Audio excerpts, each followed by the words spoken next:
যেতিয়া কোনোবা এজন ষ্টুডেণ্টে নিট বা JEE ক্ৰেক কৰে আৰু সেই মুমেণ্টক আমাক ফোন কৰি কয় যে ছাৰ আমাৰ হৈ গ'ল আৰু আপোনাক অশেষ ধন্যবাদ, আৰু সেই যিটো ধন্যবাদ সেইটো পৃথিৱীৰ আটাইতকৈ ডাঙৰ সুখ আমি অনুভৱ কৰোঁ। এটা কথা মই ডাঠি ক'ব পাৰোঁ যে নগাঁৱৰ বাকী ইনষ্টিটিউটবিলাকতকৈ টিচাৰৰ যিটো কোৱালিটি আমাৰ ইয়াত যথেষ্ট ভাল পাব।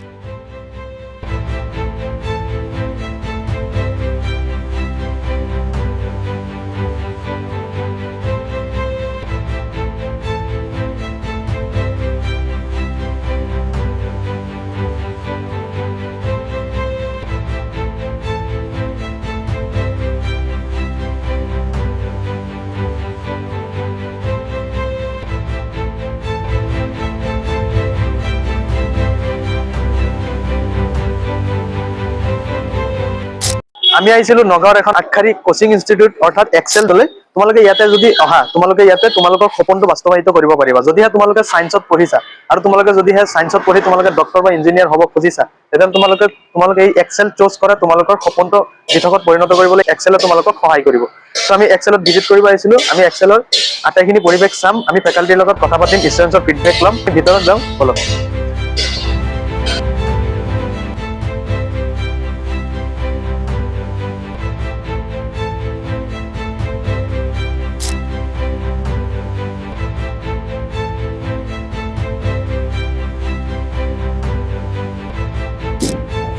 প্ৰিন্সিপাল ছাৰৰ ৰুমত যাওঁ, প্ৰিন্সিপাল ছাৰৰ লগত অকণ কথা পাতিম। নমস্কাৰ, ভালে আছে ছাৰ? ছাৰ, যিহেতু আপোনালোকৰ এক্সেল বহুত পুৰণি আৰু ইয়াৰ পৰা আপোনালোকে বহুত ডক্টৰ ইঞ্জিনিয়াৰ বনাইছে, এতিয়া নেক্সট আপোনালোকৰ কি পৰিকল্পনা আছে বা নতুন কিবা কোৰ্চ আনিছে নেকি, সেই বিষয়ে ছাৰ কি ক'ব? হয়, কোৰ্চটো আমাৰ বিশেষ নতুন নহয়, কিন্তু আগতে যিকেইটা কোৰ্চ আছিলে এতিয়াও সেইকেইটাই আছে। যেনে আমাৰ প্ৰথম আছে ইণ্টিগ্ৰেটেড যিটো 11-12, তাত আমি বৰ্ডৰ লগে লগে এণ্ট্ৰেঞ্চৰ কথাবিলাকো পঢ়াই যাওঁ। ট্ৰু চেন্সৰ ইণ্টিগ্ৰেটেড যিটো হয় সেইটো কোৰ্চ আছে, আৰু লগতে আমাৰ যিটো নিটৰ কাৰণে ড্ৰপাৰ্ছ কোৰ্চ হয় সেই ড্ৰপাৰ্ছ বেচটো আছে। চ' এই দুইটা কোৰ্চৰ আমাৰ এডমিশ্যন অলৰেডি চলি আছে। এই নিটৰ পৰীক্ষাৰ পাছৰ পৰা নিটৰ ড্ৰপাৰ্ছ কোৰ্চটো আৰম্ভ হ'ব, আৰু মেট্ৰিকৰ ৰিজাল্টৰ ঠিক কেইদিনমানৰ পাছতে আমাৰ ইণ্টিগ্ৰেটেড 11টো আৰম্ভ হ'ব। আপোনালোকৰ ফেকাল্টিৰ বিষয়ে কি ক'ব? আপোনালোকৰ ইয়াততো বহুত ভাল ভাল টিচাৰ বা আপোনাৰ বহুত এক্সপিৰিয়েঞ্চ টিচাৰ ৰাখিছে, কি ক'ব ছাৰ? হয়, আমাৰ যিটো পুৰণা যিটো ফেকাল্টি গ্ৰুপ, যিটো গ্ৰুপৰ কাৰণে, যিটো টিমৰ কাৰণে আমাৰ ইমানখিনি ৰিজাল্ট হৈছে, ইমানখিনি সুনাম হৈছে, সেই গ্ৰুপটোৱে আমাৰ ইয়াত আছে অলৰেডি। যেনে মই আছোঁ, মই নিজে ফিজিক্স পঢ়াওঁ। আমাৰ AB ছাৰ, অনন্ত ছাৰ আছে, অনন্ত ছাৰে কেমিষ্ট্ৰি পঢ়ায়। ঠিক তেনেকৈ বাকী আৰু দুজনমান আছে। চ' ৰাইজে বহুতেই চিনি পায় আমাক, আৰু যিকেইজনে চিনি পায়, বিশ্বাস কৰে, অলৰেডি জানে আমাক, তেওঁলোক সদায় আহেই। মই ভাবোঁ নতুন যিসকল ষ্টুডেণ্ট আহিব তেওঁলোকেও আমাৰ ওপৰত বিশ্বাস কৰি আহক। মই এটা কথা মই ডাঠি ক'ব পাৰোঁ যে নগাঁৱৰ বাকী ইনষ্টিটিউটবিলাকতকৈ টিচাৰৰ যিটো কোৱালিটি আমাৰ ইয়াত যথেষ্ট ভাল পাব। ষ্টুডেণ্টছৰ লগত এটা বণ্ড আছে আপোনালোকৰ ফেমিলি টাইপৰ, সেই বিষয়ে কি ক'ব ছাৰ? হয়, আমি এনভাইৰনমেণ্টটো এনেকুৱাকে বনাওঁ যাতে ষ্টুডেণ্টে আমাক কিবা এটা কুৱেশ্যন কৰিবলৈ ভয় নকৰে, সংকোচ নকৰে। আমি তেনেকুৱা এটা এনভাইৰনমেণ্ট বনাই দিওঁ। গতিকে ষ্টুডেণ্টৰ লগত আমাৰ যিটো সম্বন্ধ হয়, টিচাৰ ষ্টুডেণ্ট হৈ নাথাকে, একদম বন্ধুসুলভ এটা সম্বন্ধ হৈ যায় আমাৰ লগত। আৰু সেইকাৰণে ষ্টুডেণ্টে আমাক কিবা এটা সুধিবলৈ কেতিয়াও সংকোচ নকৰে, সদায় সুধি পেলাই আমাৰ পৰা বস্তুটো উলিয়াই ল'বলৈ সদায় চেষ্টা কৰে। সেইটো আমি উৎসাহ দিওঁ, ইনস্পায়াৰ কৰোঁ ল'ৰা ছোৱালীক সুধিবৰ কাৰণে। আৰু ছাৰ, আপোনালোকৰ হোষ্টেল ফেচিলিটিৰ বিষয়ে কি ক'ব ছাৰ? হয়, আমাৰ হোষ্টেল আছে, বইজ হোষ্টেল, গাৰ্লছ হোষ্টেল দুইটাই আছে ছেপাৰেট।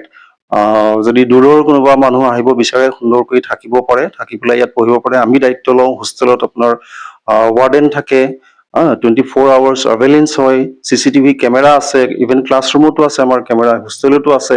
গতিকে এইখিনি ফেচিলিটিজ আপোনালোকে পাব। আৰু ডাউট ক্লিয়াৰিঙৰ এটা ব্যৱস্থা আছে, সেই বিষয়ে কি ক'ব? হয়, তাৰমানে কি হয়, ল'ৰা ছোৱালী যেতিয়া এটা ক্লাছত বহুত সংখ্যক ল'ৰা ছোৱালী থাকে, নিজৰ লগৰ ল'ৰা ছোৱালীৰ লগত কেতিয়াবা সৰু কথা এটা সুধিবলৈ সংকোচ কৰিব পাৰে। সেইকাৰণে আমি সেই ডাউট ক্লিয়াৰেঞ্চৰ ব্যৱস্থাবিলাক কৰিছোঁ। মানে কি হয়, ক্লাছত যদি বা কলেজত যদি সুধিবলৈ কোনোবাই অলপ সংকোচ কৰে, সি ইভিনিং সময়ত আমাৰ টিচাৰ যায় তাত, ডিউটি থাকে সকলোৰে, টিচাৰ যায়। সেই টিচাৰজনক ইণ্ডিভিজুৱেলি পাৰ্চনেলি লগ কৰি তেখেতক সেই ডাউটটো ক্লিয়াৰ কৰি ল'ব পাৰে। চ' এইখিনি ব্যৱস্থা আমি ৰাখিছোঁ। ৰাইজক মই আহ্বান কৰোঁ যে আপোনালোকে আমাক বিশ্বাস কৰি আহক, তাৰ পিছৰখিনি আমি চাম, আমাৰ দায়িত্ব সেইখিনি। আমাৰ এক্সেলৰ এজন famous sir, AB sir. Sir, ভালে আছে? ভালেই, ঠিকেই চলি আছে। এক্সেলত পুৰা ফেমাছ, আপোনাৰ টাইগাৰ ছাৰ বুলি কয়।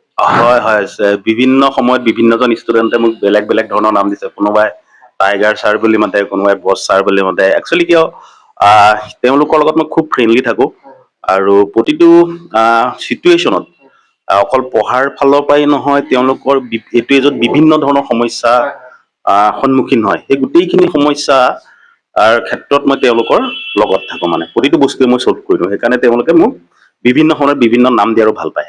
একদম ফেমিলি টাইপৰ। ফেমিলি টাইপৰ, একজেক্টলি। হয়। ছাৰ বাকী আপোনাৰ ষ্টুডেণ্টছ কেনেকুৱা?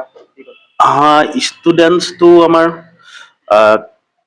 দুটা লেভেলৰ জেনেৰেলি ষ্টুডেণ্ট থাকে ক্লাছৰুমত। এটা হৈ গ'ল মিডিঅকাৰ ষ্টুডেণ্ট আৰু এটা ধৰা যোনে অলৰেডি অলপমান তেওঁলোকৰ পাৰফৰ্মেঞ্চ ভাল থাকে। চ' এজ এ টিচাৰ আমি দুই ধৰণৰ ষ্টুডেণ্টৰ লগতেই ডিল কৰিব লগা হয়। অলপ আগবঢ়া ষ্টুডেণ্টজনক যেনেকৈ আমি গুৰুত্ব দিওঁ, মিডিঅকাৰ ষ্টুডেণ্টজনকো সমানেই হয়তো অলপমান বেছিহে গুৰুত্ব দিয়া হয়, যাতে তেওঁ নিয়েৰ ফিউচাৰত আগবাঢ়ি যাব পাৰে। প্ৰতিটো মুহূৰ্তত আমি চেষ্টা কৰোঁ কি ষ্টুডেণ্টজনে আমাৰ পৰা 100% জ্ঞান আহৰণ কৰিব পাৰে। আৰু ছাৰ আপুনি ইয়াতে এক্সেলতো বহুত বছৰ ধৰি আছে, আপোনাৰ কি এক্সপিৰিয়েঞ্চ? ইয়াত একচুৱেলি এটা কাৰণ আমাৰ মানে পজিটিভ হয় যে ষ্টুডেণ্ট আৰু টিচাৰৰ ৰেচিঅ'টো বহুতেই কম। 35 জন ষ্টুডেণ্টৰ এগেইনষ্টত এজন টিচাৰ। ডেট মিনছ আমাৰ প্ৰতিটো ক্লাছত 35 ষ্টুডেণ্ট থাকে। সেই হিচাপে আমি ধৰক প্ৰতিজন ষ্টুডেণ্টক সমানেই গুৰুত্ব দিব পাৰোঁ। কাৰণ এজন টিচাৰ ভাৰ্চেছ 100 ষ্টুডেণ্ট আৰু এজন টিচাৰ ভাৰ্চেছ 35 ষ্টুডেণ্ট। চ' এইটো এটা হিউজ ডিফাৰেঞ্চ হয়। সেইকাৰণে আমি ধৰক মিডিঅকাৰ ষ্টুডেণ্টৰ পৰা আৰম্ভ কৰি সকলোকে সমানে গুৰুত্ব দি ক্লাছটো আগবঢ়াই নিব পাৰোঁ। আৰু ছেকেণ্ড কথা, আমাৰ ইয়াত পেৰেলেলি বৰ্ড আৰু নিট জেইৰ কাৰণে কোচিং চলি থকা হয়। বৰ্ডৰ কাৰণেও যেনেকৈ পঢ়োৱা হয়, নিট আৰু জেইৰ কাৰণে ঠিক তেনেদৰে পেৰেলেলি আমি কৰ্চটো লৈ যাওঁ, যাতে ষ্টুডেণ্টজনে গমেই নাপায় যে তেওঁলোকে এটা নেশ্যনেল লেভেলৰ এক্সামৰ কাৰণেও প্ৰিপেয়াৰ কৰি আছে বৰ্ডৰ লগত। আৰু ৰেগুলাৰ মক টেষ্টবিলাক হৈ থাকে। তেনেকৈ আমি প্ৰতিটো চেপ্টাৰৰ শেষত আমি DPP বা এনেকৈ শ্বীট দি দিওঁ, কুৱেশ্যনৰ শ্বীট 200-300 কুৱেশ্যনৰ নেশ্যনেল লেভেল এক্সামৰ। আৰু তেওঁলোকে সেইবিলাক চল্ভ কৰে আৰু সময়ত ডাউট ক্লিয়াৰ ক্লাছেছ আমাৰ ডিউৰিং ক্লাছ টাইমো হয়, লগতে আমাৰ ইভিনিং টাইমতো চলি থাকে। আপোনালোকৰ পৰাই বহুত ডক্টৰ বা ইঞ্জিনিয়াৰ ওলাই যায়, তাৰপিছত আপোনালোকৰ কেনেকুৱা ফিলিংছ মানে তেওঁলোকক লগ পায়? মানে তাতকৈ ডাঙৰ ফিলিংছ এজন শিক্ষকৰ বাবে হ'বই নোৱাৰে। যেতিয়া কোনোবা এজন ষ্টুডেণ্টে নিট বা JEE ক্ৰেক কৰে আৰু সেই মুমেণ্টক আমাক ফোন কৰি কয় যে ছাৰ আমাৰ হৈ গ'ল আৰু আপোনাক অশেষ ধন্যবাদ, আৰু সেই যিটো ধন্যবাদ সেইটো পৃথিৱীৰ আটাইতকৈ ডাঙৰ সুখ আমি অনুভৱ কৰোঁ। হয়। আপোনালোকৰ হোষ্টেলত যে ডাউট ফেচিলিটি আছে, সেইটো ৰেগুলাৰ আমাৰ টিচাৰ ভিজিট কৰে। সন্ধিয়া 6টা বজাৰ পৰা 8টা বজালৈকে ৰেগুলাৰ ডাউট ক্লিয়াৰ ক্লাছেছ হয়। ইভেন যিখিনি আমাৰ ইণ্টিগ্ৰেটেড হোষ্টেল বুলি কওঁ, আমাৰ কলেজৰ লগতে ওপৰত বইজ হোষ্টেলটো আছে, তেওঁলোকৰ ইভিনিং ক্লাছো হয়। গাৰ্লছখিনিও আহে, ইভিনিং ক্লাছ হয়। তাৰ লগত পেৰেলেলি ডাউট ক্লিয়াৰো হৈ গৈ থাকে। খুব সুন্দৰকৈ ডিজাইন কৰা আছে মানে গোটেই একাডেমিক ইয়াৰটো। হয়।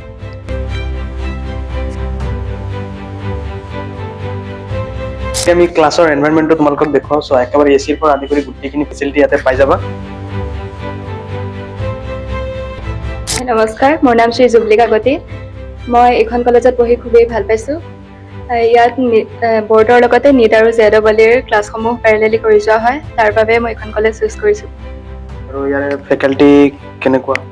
ফেকাল্টিখিনি বহুতেই ভাল। টিচাৰখিনি আমাক বহুত মৰম কৰে আৰু ফ্ৰেণ্ডলি হয়। আমি ক্লাছৰ যিখিনি অসুবিধা পাওঁ সকলোখিনি ভালদৰে সুধি ল'ব পাৰোঁ। ডাউট থাকিলে আমি সুধিবলৈ অকণো সংকোচ নকৰোঁ। এক্সট্ৰাকৈ ডাউট ক্লাছ থাকে। ডাউট ক্লাছত আমি সকলোখিনি ভালদৰে বুজি ল'ব পাৰোঁ।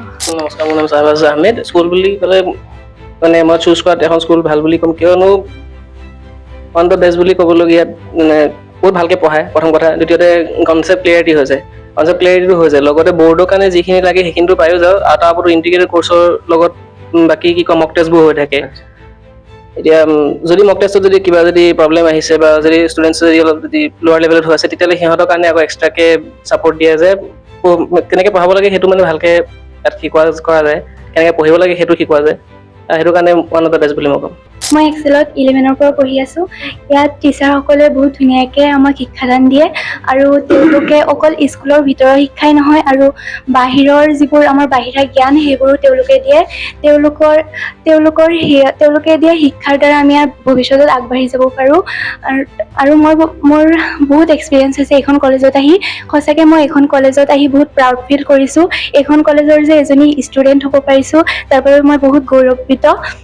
আৰু টিচাৰসকলে বহুত ধুনীয়াকৈ ডাউট ক্লিয়াৰ কৰে আৰু তেওঁলোকে সৰু সৰু ডাউটবোৰো বহুত ধুনীয়াকৈ ক্লিয়াৰ কৰে। আৰু তুমি এক্সেল কিয় চুজ কৰিছা? মই ভবাই নাছিলোঁ যে এক্সেলত আহিম, কিন্তু পিছত এক্সেলত আহি লাগিছে যে মোৰ ভাগ্য সঁচাকৈ সলনি হৈছে। মই ইয়াত আহি মই আছামিছ মিডিয়ামৰ পৰা আহিছিলোঁ, কিন্তু ইয়াত আহি মই ইংলিছ ইমান ধুনীয়াকৈ শিকিব পাৰিছোঁ যে মই জানো যে চব কলেজতে PCBৰ সকলো টিচাৰ একে নহয়। চবতে PCBৰ টিচাৰ কোনোবা ফিজিক্সৰ টিচাৰ ভাল হ'লে কেমেষ্ট্ৰি টিচাৰ অলপ বেয়া হয়, কিন্তু এইখন কলেজত ফিজিক্সৰ টিচাৰ যেনেকুৱা ভাল, কেমেষ্ট্ৰিৰো আৰু বায়'লজিৰো চবেই একদম বেষ্ট টিচাৰ। চব কলেজতকৈ এইখন কলেজ পাৰফেক্ট বুলি মই ভাবোঁ। কি কোৰ্চ লৈছে? মই ইয়াতে ক্ৰেছ কোৰ্চ এতিয়া ড্ৰপাৰ বেটছৰ ষ্টুডেণ্ট মই নেট বাকী ফেকাল্টি কেনেকুৱা পাইছে? ফেকাল্টি বহুত ভাল আৰু ডাউট ক্লিয়াৰিং চব ঠিকে আছে? চব ঠিক আছে। কোৰ্চ লৈছে? নীটৰ কোচিং লৈছোঁ। আৰু বাকী হাই ছেকেণ্ডেৰী ইয়াতে পঢ়িছে? মই ইয়াৰ পৰাই পাছ কৰা। কেনেকুৱা পাইছে? বাকী ইয়াত বহুত ভালেই ফেকাল্টি। মানে একদম পুৰা হেৰি কৰে ন? মানে ডাউট ক্লিয়াৰেঞ্চ আছে, পাছত মানে ৰেগুলাৰ টেষ্ট হয়, মানে বেচিকখিনি বহুত ভালকৈ হয়। চ' এতিয়া আমি লাইব্ৰেৰীত সোমাই আহিছোঁ। লাইব্ৰেৰীত চোৱা তোমালোকৰ যিমানখিনি তোমালোকৰ মেটেৰিয়েলছ আছে বা তোমালোকৰ যিখিনি লাগে গোটেইখিনি ইয়াতে পাই যাবা। তোমালোকে ইয়াৰ পৰাই হেৰি কৰি ল'ব পাৰিবা। এইটো যদি আমি চোৱা এইটো ফিজিক্সৰ তোমাৰ প্ৰদীপ ধুনীয়া ধুনীয়া কিতাপ তোমালোকে আটাইখিনি এইখিনি পাই যাবা।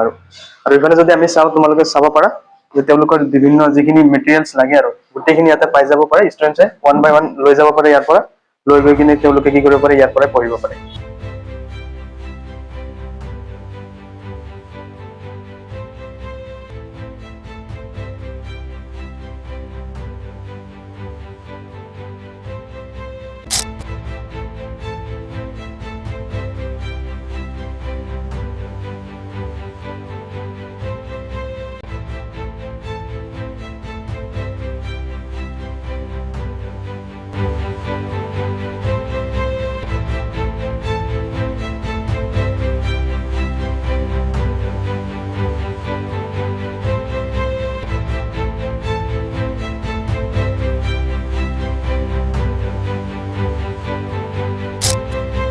এক্সেলৰ তোমালোকৰ এটা ইয়াতে সুবিধা আছে যে মাত্ৰ 1 মিনিটৰ ৰাস্তা ইয়াৰে পৰা তোমালোকৰ গাৰ্লছ যিখন হোষ্টেল আছে একেবাৰে ধুনীয়া, ইয়াতে কোনো ধৰণৰ প্ৰব্লেম নাই। আৰু ইয়াতে তোমালোকে একদম পুৰা ছেফ ফিল কৰিবা। মাত্ৰ অকণমান ঠাই, 1 মিনিটৰ ঠাই, অকণমান খোজকাঢ়িলে কলেজটো পায়। গতিকে গাৰ্লছৰ কাৰণে এইটো বহুত সুবিধা। আৰু ইয়াতে ষ্ট্ৰিক্টলি তোমালোকে দেখা পাইছা কিমান ধুনীয়াকৈ হেৰি আছে। আৰু বাকীখিনি আমি সোমাই নাযাওঁ বাৰু, তথাপিও তোমালোকৰ হোষ্টেলটো দেখুৱাই দিছোঁ।